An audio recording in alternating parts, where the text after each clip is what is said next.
Bonjour à tous, j'espère que vous allez bien avec la grâce de Dieu. Je vous souhaite la bienvenue sur notre chaîne L'Océan Infini de Miséricorde dans la rubrique témoignages. Je m'appelle Ingrid et il y a quelque temps, j'ai témoigné que j'étais une chrétienne dont le cœur a été longtemps partagé, divisé. Pourquoi avoir commencé par là? Eh bien parce que tout part du cœur. La Bible nous dit là où est ton trésor, là aussi sera ton cœur. Aujourd'hui, je vous invite à entrer un petit peu plus en profondeur avec le thème du jour de l'impudicité à la recherche du royaume des cieux. Le témoignage est en trois parties. Une première partie où Jésus m'a appelé des ténèbres à son admirable lumière. Une deuxième partie où il m'a permis de prendre conscience que j'ai été conduite par ma chair et non plus par son Esprit Saint. Et une troisième partie donc où il va m'apprendre à être disciplinée, rechercher d'abord le royaume des cieux et tout le reste m'aurait été donné de surcroît. Alors comment Jésus m'a-t-il appelé des ténèbres à son admirable lumière? Tout simplement, il y a eu trois appels. Un premier appel qui était à l'église lors d'une messe. J'ai été interpellée par une parole. Frère, vous n'êtes pas sous l'emprise de la chair, mais sous l'emprise de l'esprit, puisque l'esprit de Dieu habite en vous. Il y a eu une deuxième parole à l'église. Un frère est venu me dire, tu vas porter beaucoup de fruits. Et une troisième parole, c'était lors d'une messe qui a eu cette motion qui est venue à mon cœur. Tu es dans le monde, mais tu n'es pas de ce monde. Et à ce moment-là, j'ai reconnu en fait la voix de Jésus. Voilà. Et j'ai voulu rechercher Dieu. Rechercher Dieu pourquoi? Bien tout simplement parce que voilà, quand j'étais plus jeune en fait, je croyais en Jésus, j'avais une relation très simple, une relation d'enfant avec lui. Et je croyais qu'il existait, je communiquais avec lui. Sauf qu'à partir de l'adolescence, j'ai arrêté en fait de communiquer autant avec lui parce que j'ai plutôt écouté ce que je voyais à la télé, ce que j'entendais autour de moi. Et j'ai voulu faire un petit peu comme tout le monde parce que j'en avais marre en fait d'être rejetée.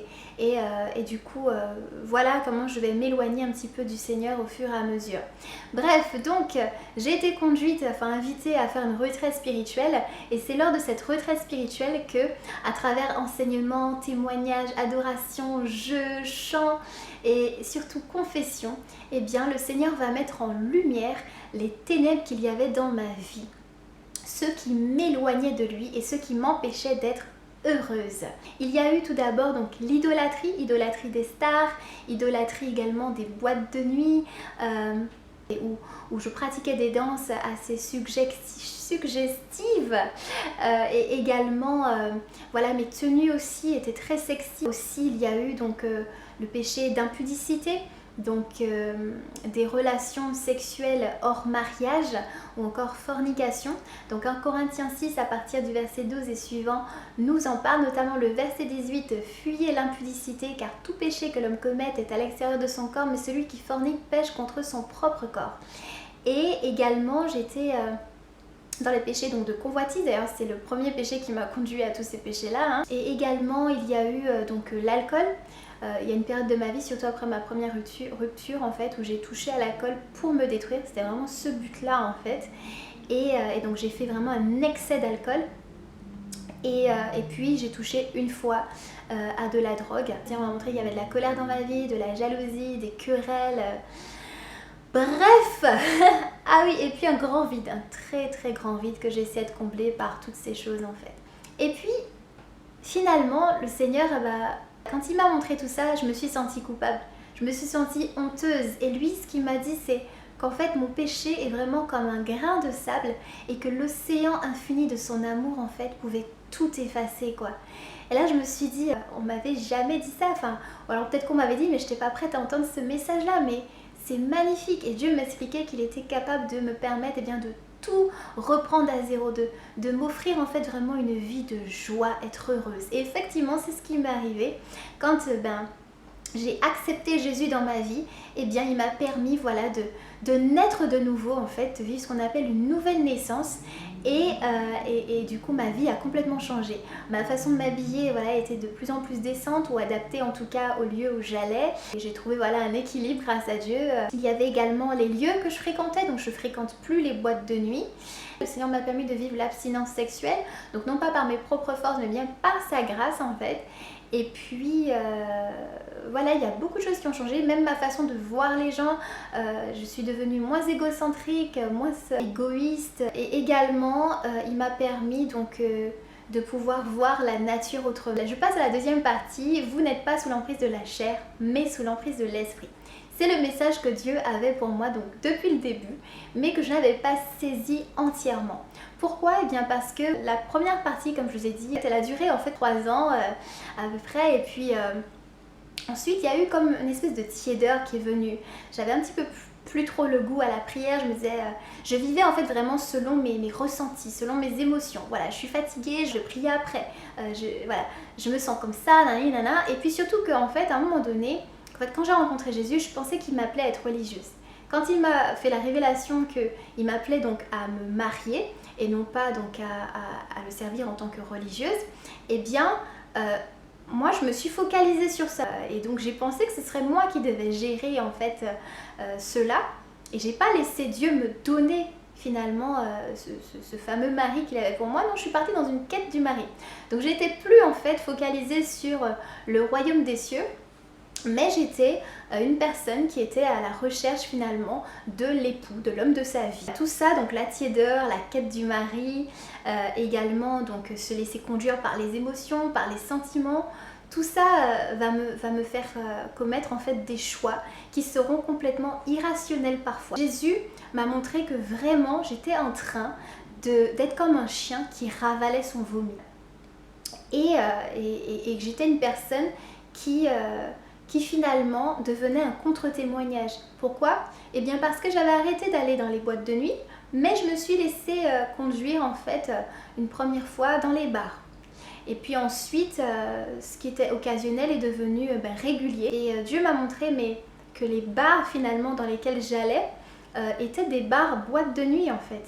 Et en plus, quand je n'étais pas dans les bars, j'étais dans les restaurants. J'ai pas de souci avec les restaurants, j'aime beaucoup aller dans les restaurants. Maintenant, je faisais un excès de ces sorties. J'étais dans ce qu'on appelle les excès de table et la gourmandise. Et ça, j'ignorais, je savais même pas en fait que j'étais en train de pécher. Pour moi, j'avais trouvé un équilibre entre la Ingrid d'avant et celle qui venait de rencontrer Jésus. Mais en fait non, Jésus m'expliquait que non, voilà, j'étais à nouveau tombée dans quelque chose, mais dans quelque chose de différent. Et puis également la salle de sport. J'allais tout le temps à la salle de sport, donc j'étais vraiment dans un culte du corps, et le Seigneur m'a encore interpellée sur le fait que j'étais dans l'excès. Voilà, c'est vraiment l'excès en fait qui n'était pas à la gloire de Dieu. Entre autres, il y a eu ça, mais surtout, je suis retombée dans la fornication. Je voulais absolument pas retomber dedans. Mais donc après avoir essuyé pas mal de rejets en fait de la part des hommes du fait que je vivais l'abstinence. Donc au final, il y a eu une première année où j'ai accepté donc de vivre les préliminaires, et finalement je me suis repentie. Et une deuxième année, voilà. Et finalement, il y aura une troisième année où là, je vais tomber donc une fois dans le péché d'impudicité, après justement avoir essayé de tenir 6 ans pour ne pas tomber dans cet acte sexuel. Et là, vous savez, j'étais complètement... je me suis sentie un peu détruite, parce que je me suis dit que je me reconnaissais plus. Je me suis dit, t'as touché le fond, voilà, comment tu peux, après avoir rencontré Jésus, tout ça, c'est pas possible en fait. Et Jésus me disait, mais tu sais, je suis là pour toi. Je suis là, je sais que tu as besoin de ma force pour ne pas tomber. Donc maintenant que tu le sais, je vais t'apprendre quelque chose, c'est la prudence. Prudence, obéissance, vigilance, confiance, tempérance. C'était des notions en fait que j'avais entendues, mais sans vraiment y prêter attention, en tout cas pas à ce sujet-là, pas au sujet de la chair. Et c'est comme ça que Jésus m'a permis de voir que j'étais une femme encore trop charnelle dans toute cette période donc de désert qui a été très difficile pour moi. Il y a eu beaucoup de hauts, beaucoup de bas. Et enfin la troisième partie, donc rechercher le royaume des cieux d'abord et tout le reste vous sera donné de surcroît. Et bien c'est suite à cette épreuve, à cette chute en fait que... enfin suite à ces nombreuses chutes, mais surtout particulièrement à celle-là qui m'a donné une belle claque, que en fait Jésus m'a permis de comprendre que les choix qu'on va faire vraiment sont une question de vie éternelle, de mort éternelle. Et moi j'étais trop encore axée sur voilà, sur autre chose que ça. J'avais oublié à quel point en fait il était important de penser au fait qu'on est de passage sur cette terre et qu'il fallait justement amasser un trésor dans le ciel. Et pour cela, il me fallait vraiment prendre conscience que je devais revenir à Dieu de tout mon cœur, de toute ma force, de toute mon âme. et que c'est comme ça qu'il me bénirait. Et d'ailleurs c'est ce qu'il m'avait dit dans la révélation, il m'avait dit qu'il bénirait tout ce que j'aurais entrepris dans ma vie et notamment voilà, notre mariage. Mais qu'il fallait que je revienne à lui de tout mon cœur. Mais moi j'avais omis cette partie-là, j'étais que focus sur le mariage et d'ailleurs je faisais même du mariage une idole en fait. Et quand j'ai fini par dire au Seigneur, bon bah écoute,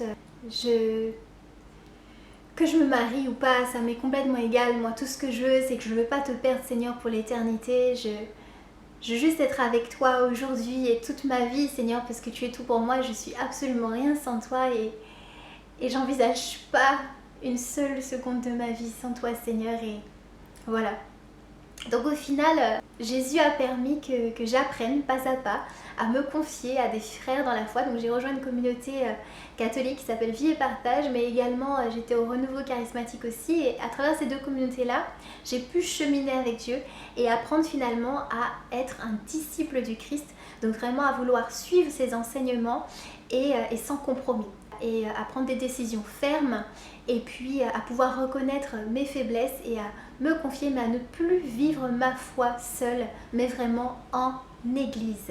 Et puis du coup le Seigneur a permis que je puisse rencontrer mon futur époux, enfin celui qui est aujourd'hui mon époux. Quand j'ai rencontré mon époux, je ne savais pas qui serait mon époux, mais Dieu m'a tout de suite demandé de lui faire confiance et d'être dans l'obéissance et de ne pas être avec cet homme comme j'ai pu être avec les autres hommes, c'est-à-dire qu'il ne fallait pas que j'aime cet homme avec des sentiments, mais qu'il fallait que je l'aime de l'amour de Dieu. Et Dieu a permis que en moi, dans mes entrailles, il y ait vraiment un amour qui naisse pour cet homme que j'appelle mon mari aujourd'hui. Et là, je me suis dit, waouh, en fait, c'est la première fois que j'aime vraiment un homme et que je ne suis pas dans des sentiments. Et Jésus m'expliquait non, car on ne base pas son mariage sur des sentiments. D'ailleurs, on ne prend pas des décisions sur des sentiments. Voilà, il faut pouvoir que quand on s'engage dans quelque chose, on le fasse parce que c'est la volonté de Dieu. Donc du coup, avec cet époux, donc de notre rencontre jusqu'au jour de notre mariage, nous avons pu vivre l'abstinence sexuelle. Donc contrairement à tout ce que les autres hommes ont pu me dire que c'était pas possible, etc. Et bien cet homme qui était l'homme choisi par Dieu pour moi, eh bien a voulu obéir à Dieu avec moi et il m'a dit voilà, il n'y a pas de souci, on va vivre ça ensemble. Je vais m'arrêter là-dessus. Jusqu'à présent, aujourd'hui, le Seigneur permet que que je continue à cheminer, toujours mon péché. D'ailleurs, j'aime à témoigner que chaque semaine ou chaque mois, il y a quelque chose sur lequel Dieu travaille avec moi. Ça peut être sur les émotions, ça peut être sur les relations, ça peut être sur un péché. Mais en tout cas, je m'amuse vraiment beaucoup avec le Seigneur parce qu'il y a dans cette école, voilà, l'école du Saint-Esprit, il y a toujours quelque chose à apprendre. Et vraiment, la vie avec Dieu, elle est juste magnifique. Elle est vraiment comme une boîte de surprises. Voilà, il y a toujours quelque chose qui permet de grandir, d'avancer, mais surtout en fait de se réjouir de sa vie. Je vous dis à très bientôt pour une nouvelle vidéo. Que Dieu vous bénisse.